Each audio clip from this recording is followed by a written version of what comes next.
দীর্ঘদিন ধরে দক্ষিণ ধামজার মানুষরা লো ভোল্টেজের শিকার হচ্ছে কেন?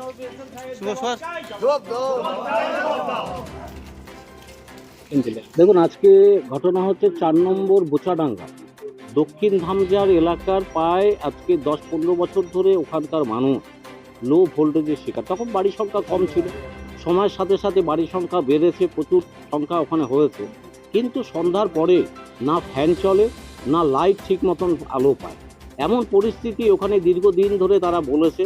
সেই গ্রামের মানুষদের নিয়ে আজকে এখানে এসএম সাহেবের ওখানে আমরা একটা ডেপুটেশন দেওয়া হলো, সেখানকার ট্রান্সফরমারের তার ওখানকার লোড ক্যাপাসিটি সেটা বাড়ানোর জন্য, পাওয়ার বৃদ্ধি করার জন্য, যাতে ওই এলাকার মানুষরা যাতে সঠিক সেখানে ভোল্টেজটা ঠিক পায়, যাতে সেখানে ফ্যানটা ঠিক চলে, বাচ্চারা যাতে পড়াশোনা ঠিক মতন করতে পারে, এবং অসুস্থ যারা মানুষ রয়েছে তারা যাতে ফ্যানের হাওয়াতে যাতে তারা সুস্থভাবে থাকতে পারে, তারা স্বস্তি বোধ করে।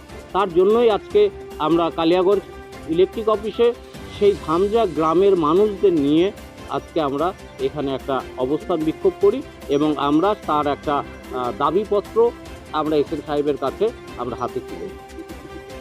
উনি আজকে রাতের মধ্যেই সেখানকার ভোল্টেজ চেক করবে, সেখানকার লোড ক্যাপাসিটি চেক করে ওনারা তারপরে যা পদক্ষেপ করা অতি দ্রুততার সাথে সেই সমস্যার সমাধান করবে, এই আশ্বাস।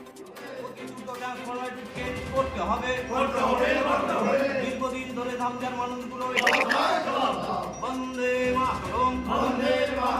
আমাদের দাবি মানতে হবে, আমাদের দাবি মানতে হবে।